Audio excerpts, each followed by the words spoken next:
ये जो भाग्य सौभाग्य की बात हो गई है, इस पर आपका क्या कहना है? उनसे सवाल हुआ था कि जो लोग आपके निमंत्रण के बाद भी नहीं जा पा रहे हैं, क्या उनकी ओर से आप कुंभ में स्नान करेंगे? इनके तकदीर में नहीं है, खारून में नहा ले तो भी चलेगा। मतलब मैल अभी तक धुला नहीं है। जिसके तकदीर में नहीं है उसको डॉक्टर रमन नहीं लिख सकता, ये तो ऊपर वाला लिखता है। मतलब ओपी चौधरी, विजय शर्मा, अमर अग्रवाल, राजेश मुणत, अजय चंद्राकर, इनके किस्मत में नहीं है। गंगा नहाने जा रहे हो और मैल नहीं धुला मन का। प्रत्युत्पन्नमति भी है, इसमें मौज भी है, इसमें चुटीलापन भी है, इसमें करारा व्यंग भी है। भाग्य, कुंभ और मन का मैल, ये तीन विषय आज सुबेरे सृजित हुए हैं। इनका सृजन तब हुआ जब कांग्रेस के कद्दावर नेता, पाटन के विधायक, पूर्व मुख्यमंत्री भूपेश बघेल दिल्ली जाने के लिए एयरपोर्ट पहुंचे और उसके ठीक पहले विधानसभा अध्यक्ष डॉक्टर रमन सिंह, मुख्यमंत्री विष्णुदेव साय समेत मंत्रिमंडल और विधानसभा के कई चेहरे कुंभ के लिए रवाना हुए। कुंभ के लिए रवाना होने के पहले डॉक्टर रमन सिंह साहब का भी संवाद मीडिया से हुआ और उसके बाद भूपेश बघेल जी का भी।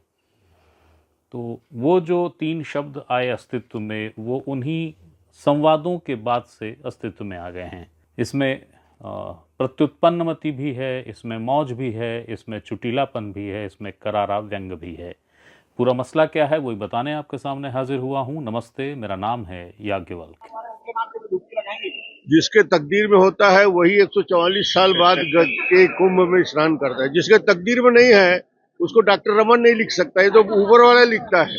तो जो तकदीर जिसका है वो पहुंच जा रहे हैं, जिनके तकदीर में नहीं है वो यही खारून में नहा ले तो भी चलेगा।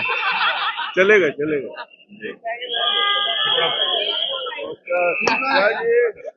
पंडा बड़े पंडा ये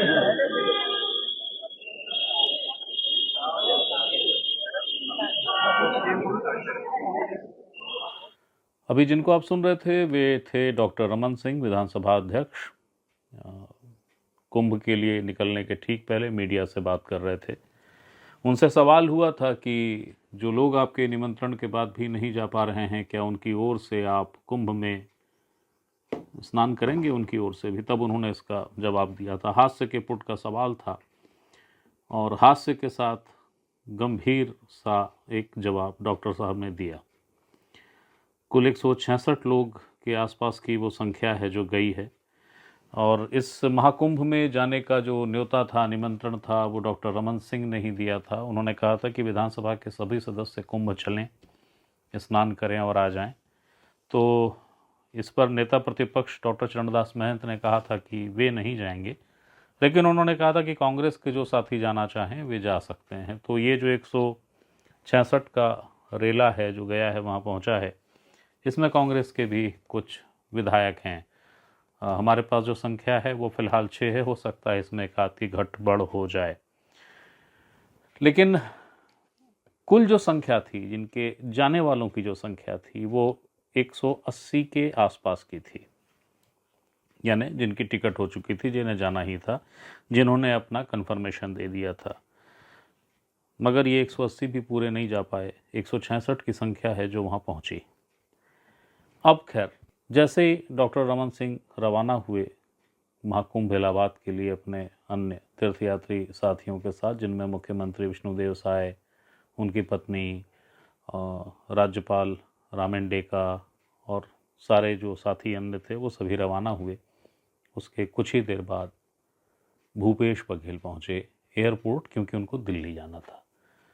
तो जब भूपेश बघेल पहुँचे तो लाजिम था कि उनसे सवाल होता कि ये जो भाग्य सौभाग्य की बात हो गई है, इस पर आपका क्या कहना है? तो उनसे भी सवाल हुआ। वो पूरा विषय क्या है वो आगे देखिए।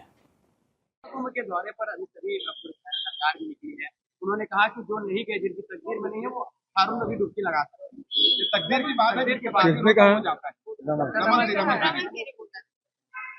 मतलब ओपी चौधरी, विजय शर्मा, अमर अग्रवाल, राजेश मुणत, अजय चंद्राकर,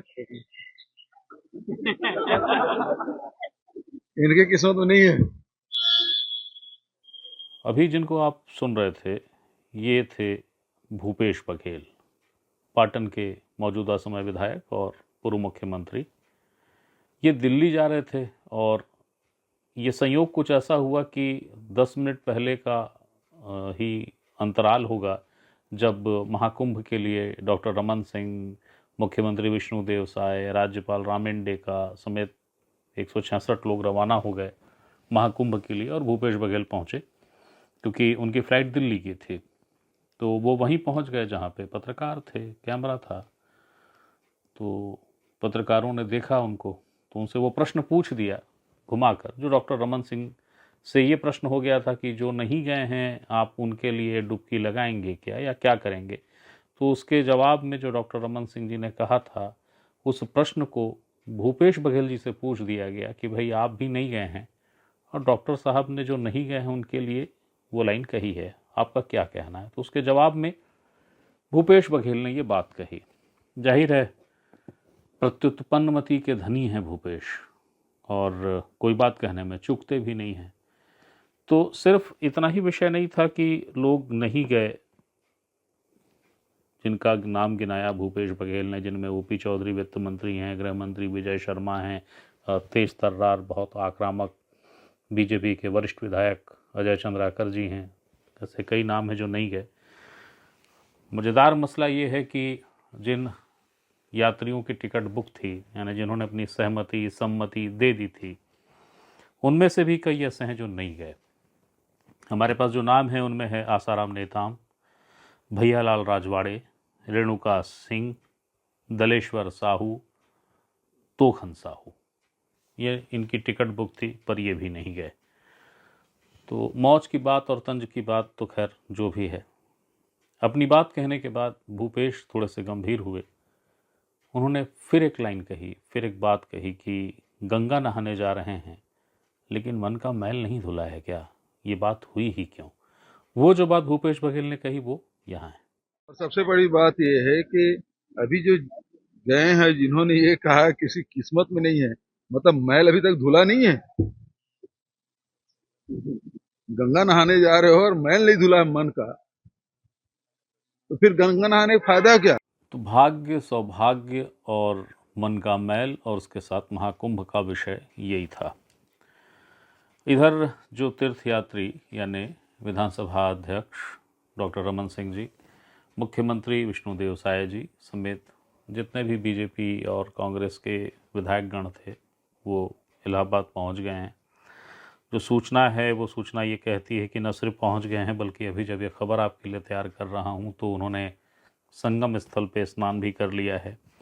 एयरपोर्ट से 5 इलेक्ट्रिक बसों से ये सभी तीर्थयात्री निकले और अरेल घाट है, एक घाट बनाया गया जिसका नाम अरेल है, वहाँ पे जो संगम स्थल है वहाँ पे इन सभी ने स्नान लग कर लिया है, डुबकी लगा ली है। जनसंपर्क जिसने कि ये सारी जानकारियों से हमें अद्यतन करा रहा है उसने इसे कहा है आस्था की डुबकी लगाई। निश्चित तौर पे आस्था की डुबकी ही होगी।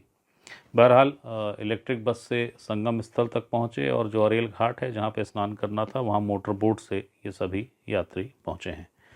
जब ये यात्री इलेक्ट्रिक बसों से संगम स्थल की ओर जा रहे थे तो उस बीच में गंगा जी के जयकारे भी लगे और राम जी के भजन भी गाए गए। वो जो दृश्य है, वो जो नज़ारा है वो यहाँ है, देखिए उसको। जाएंगे राम आएंगे, झोपड़ी के बाहर खुल जाएंगे राम आएंगे, राम आएंगे आएंगे राम आएंगे, राम आएंगे आएंगे राम आएंगे, झोपड़ी के बाहर खुल जाएंगे राम। तो ये एक सूचना थी, एक जानकारी, और जैसा कि मैं कहते आ रहा हूँ हर सूचना और हर जानकारी पे अधिकार सिर्फ आपका है, मैं सिर्फ माध्यम हूँ। तो वही सूचना वो जानकारी देने आपके सामने हाजिर हुआ था। फिर कोई सूचना होती है, फिर कोई जानकारी होती है, वो देने आपके सामने फिर हाजिर होऊंगा। तब तक के लिए प्रणाम।